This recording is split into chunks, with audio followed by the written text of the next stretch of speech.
picture that helps us understand our growth in Christ, that kind of adds to the idea of our foundation, our start, our beginning, is when the Bible talks about how we are engrafted with the Word of God.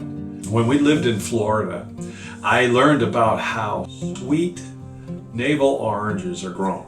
It's very interesting. You would think that they would take a sweet navel orange seed and put it into the ground, and you would have sweet navel orange trees.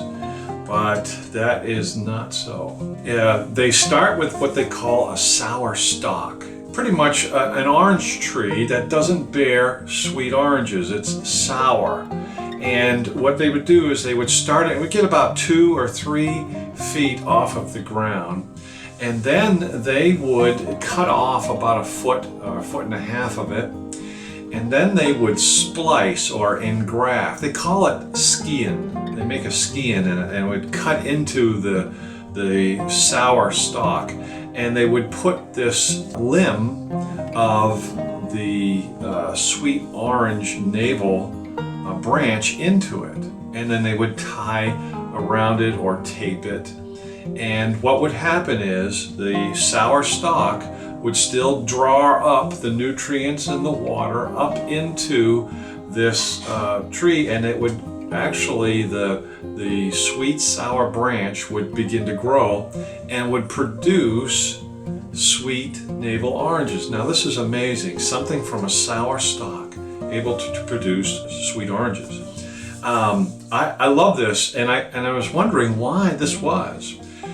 Well, what happens is with the sour stalk, it's a little more cold hardy. That is, it can adapt to the cold earth and be able to grow and get nutrients and things, whereas the sweet navel orange branch is not able to do that. That's why it goes sour.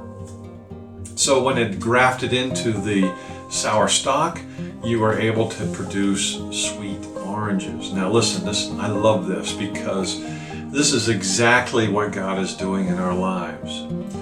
God has spliced into our old nature, okay, our old sour stalk, you might say, the sweet character and nature of Christ, His Son. Wow, think about this. Now we can bear the fruit from His new nature. Imagine that. God, through His Word, is giving us the privilege of sharing His divine nature so that we can show forth the fruit of the Spirit from God. Hey, I love what James 1:21 said. Therefore, lay aside all filthiness and overflow of wickedness. Okay, that's like putting off the old, and receive with meekness the implanted word. Okay, so this is the Word of God, and we can continually put on these things, which is able to save your souls. James 1:18, it says, of His own will He brought us forth by the word of truth, that we might be a kind of first fruits of His creatures. Isn't that exciting? You see, we can't produce the righteousness. God has put His Word implanted into us, our old natures. He's put His new nature in us so that we can bear fruit for Him and bring Him glory.